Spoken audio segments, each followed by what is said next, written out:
Amadas hermanas, muy buenos días. Dios les bendiga. Un fuerte abrazo para cada una de ustedes. Y vamos a estar entonces en esta oportunidad analizando la cuarta emoción negativa que me han solicitado, pues que obviamente miremos a la luz de las Sagradas Escrituras. He titulado esta lección El trono de la conciencia y la libertad en Cristo. Y la emoción negativa que vamos a estar considerando es la culpa. Vamos a definirla y vamos a ver, por ejemplo, cómo la culpa llega a convertirse en un juez interno. Pero ¿será que ese juez interno está haciendo las cosas conforme a la voluntad del Señor? Esto está muy relacionado con el tema de irritarnos, ¿sí? En la tercera lección hablamos nosotros sobre la irritación. Ahora, la culpa es la respuesta emocional y judicial de la conciencia ante la percepción de haber transgredido una ley, pues ya sea la ley de Dios, que sea una culpa real, ¿sí? O un estándar autoimpuesto, en este caso, pues una culpa falsa. Mientras que la irritabilidad es una explosión hacia afuera, la culpa, y ojo con este término, es una implosión, o sea, va hacia adentro, y es el peso de una deuda que no sabemos cómo pagar. Hay muchas mujeres que cargan con esta emoción negativa en sus corazones, en sus vidas.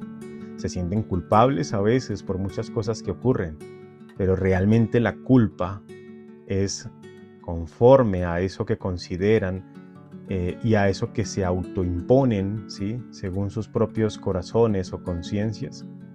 Vamos a entender aquí un poco el término con una analogía profunda.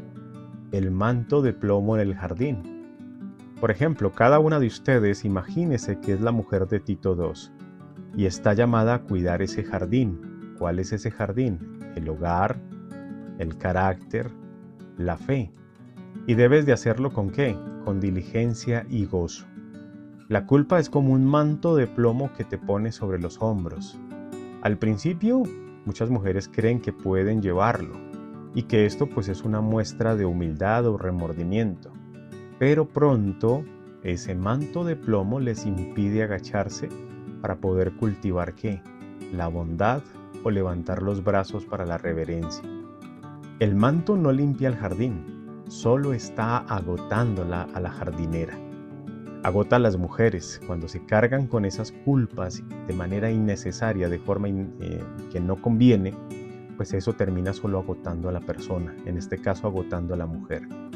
La gracia de Dios no te pide que lleves el manto de la culpa, sino que aprendamos nosotros a mirar hacia la cruz, hacia nuestro Señor Jesucristo, donde en vez de un manto de plomo, pues hemos sido nosotros llamados a una nueva oportunidad de llevar sobre nosotros vestiduras blancas, vestiduras de santidad.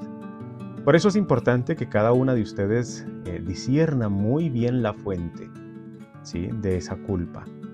¿Puede llegar a ser voz de Dios o es acaso el eco de algún ídolo con el cual estamos cargando? Cuando vamos a la Biblia, pues debemos nosotros de aplicar una exégesis rigurosa a nuestro sentimiento de culpa para no caer en engaños, ¿sí? Y vamos a ver, por ejemplo, dos maneras de entenderlo.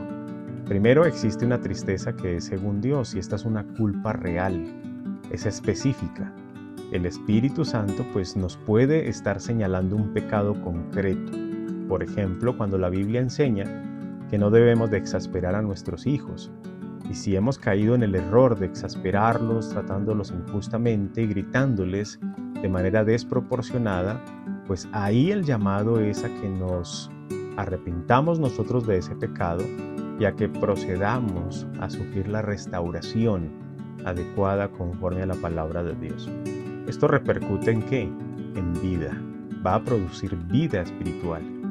Pero hay una culpa según el mundo, y esa culpa es falsa, esa culpa es tóxica, esa culpa es vaga y es generalizada. Por ejemplo, algunas mujeres piensan, soy una mala madre, o algunas llegan a pensar, nunca hago nada bien. No nace de violar una ley de Dios, sino que empiezan ustedes a pensar, ¿sí?, que se ha fallado a esa perfección. Pero ojo, esto es el eco de un ídolo en nuestro corazón. porque hemos convertido la perfección en un ídolo, ¿sí? Y esto nunca va a ser posible.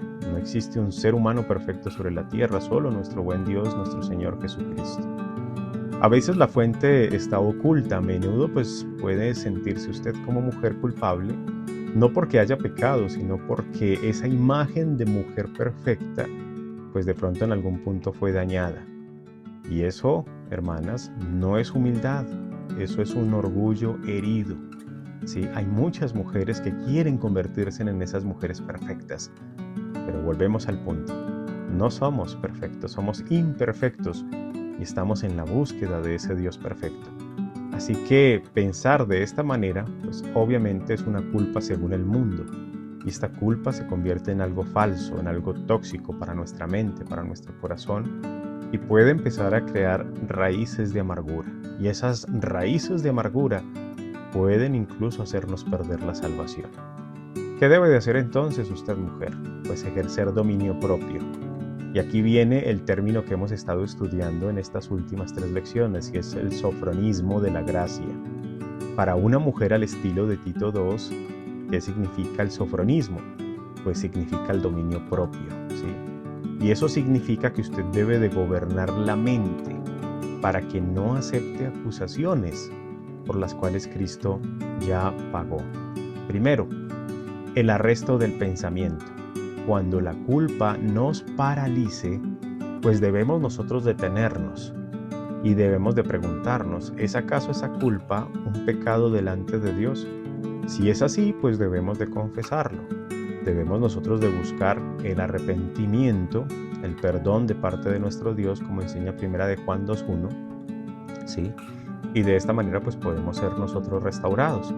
Entonces, si la respuesta es un sí, cualquier sentimiento de culpa posterior pues es un ataque, como tal, que nos hace el mundo, que nos hacen los enemigos de Dios. Y el paso número 2 es la sujeción a la verdad.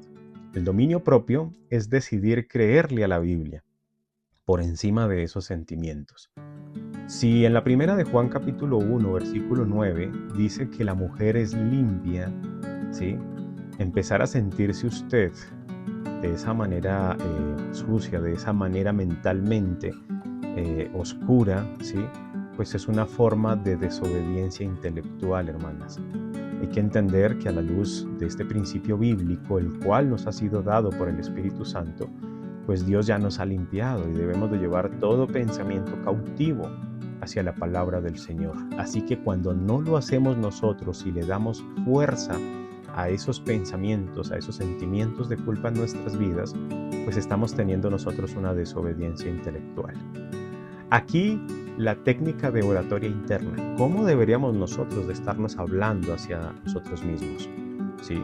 Pues para poder combatir esos pensamientos intrusivos de condena, pues debemos nosotros de usar contrarréplicas dialécticas breves y potentes. Por ejemplo, para que entendamos un poco, estos términos son un tanto técnicos. Pues lo primero es identificar la acusación. Por ejemplo, fallaste otra vez, no eres digna de enseñar a otras. Hay mujeres que piensan que tienen esta idea, que como han fallado, se sienten culpables, cargan con esos pensamientos intrusivos en su corazón y esto las lleva a pensar que no son dignas de enseñar a otras mujeres, como lo enseña Tito capítulo 2 versículos 3 al 5. Maestras del bien, enseñen a las mujeres jóvenes a amar a sus maridos y a sus hijos. Entonces, frente a ese fallar, el pensamiento que viene es, pues no soy digna, y entonces muchas mujeres abandonan esa misión de enseñar. ¿Y esa acusación es cuál? Esa acusación es una acusación que viene del mundo, falsa y tóxica, ¿sí? Debes decirte a ti misma, es verdad que fallé, pero el fiscal ha sido silenciado. ¿Quién es nuestro abogado? Pues nuestro Señor Jesucristo. Y Él ya presentó su sangre como el pago total. Y cada mujer debe de resistirse a ese pensamiento de culpa, sentimiento de culpa, no aceptar ese veredicto de condena, ¿sí? ¿Por qué? Porque nuestro Señor Jesucristo, cuando vamos hacia Él, perdona nuestra ofensa, perdona nuestro pecado y nos permite poder seguir hacia adelante. Por lo tanto, toda mujer debería de proclamar libertad, de empezar a decir, soy libre para ser bondadosa hoy. no por ese historial de perfección y demás, sino por la justicia que hemos podido nosotros obtener a través del sacrificio de nuestro Señor Jesucristo. Un caso práctico, por ejemplo, la culpa por el tiempo perdido. Una situación en casa, una mujer puede llegar a despertarse sintiéndose culpable, pues porque ayer no fue cuidadosa de su casa. Se sintió irritable y perdió la tarde en el teléfono. La culpa hoy la hace querer esconderse de Dios y se vuelve incluso hasta áspera, se vuelve irritable para con su familia. Aquí vienen aplicaciones importantes a considerar. Por ejemplo, discernir. ¿Es pecado? Bueno, si hubo ociosidad e irritabilidad, pues claro que es un pecado. ¿Y debe de qué? Debe de arrepentirse. Y aquí viene una acción de gracia. En lugar de cargar con el manto de plomo pues todo el día, pues arrepiéntase en 2 minutos. Recibe el perdón de Dios y se levanta de nuevo con las energías renovadas para poder servir. La verdadera mujer de Dios no es la que nunca cae, sino la que se levanta rápido, porque confía en la justicia de otro, y esto es en nuestro Señor Jesucristo. Por eso es importante que día tras día hagan ustedes ese ejercicio de evaluación, el semáforo de la conciencia. Y este ejercicio es bastante interesante porque con ello pues garantizan ustedes entender ese peso que a veces cargan sobre sus hombros, que a veces aplasta el corazón, ¿sí? Primero, luz roja. Escribe la frase que te repites. Ojo con esto, lleven en sus cuadernos los apuntes, las notas de cada uno de estos ejercicios de evaluación. Por ejemplo, empiecen a detectar, a detallar por qué se están sintiendo culpables, ¿sí? ¿Cuál es esa culpa con la cual ustedes se están cargando? ¿Cuál es esa culpa con la cual ustedes se están arrastrando pues, a lo largo de su vida? La luz amarilla, empiecen a analizar qué mandamiento de Dios ha violado para que estén cargando con esa culpa.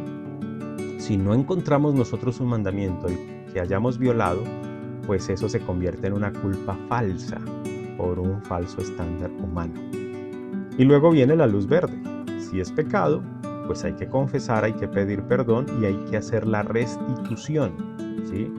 Ahora, si es estándar humano, por ejemplo, mi casa no está como la de mi vecina, pues hay que empezar a renunciar a esos ídolos de la comparación y empezar a dar gracias por lo que tenemos. Así que como conclusión, amadas hermanas, una mujer libre de culpa pues es una mujer más poderosa. Al soltar el peso del pasado, pues tenemos esas manos libres para poder abrazar a nuestros hogares, a nuestras familias y empezar a modelar esa verdadera belleza espiritual pues que nace de la redención. Así que empecemos a trabajar fuertemente contra este sentimiento de culpa y empecemos a darle el lugar a Dios que se merece y empezar a entender que la culpa no nos puede detener en la obra que tenemos que nosotros llevar hacia adelante. Un fuerte abrazo para cada una de ustedes, hermanas, y Dios las bendiga.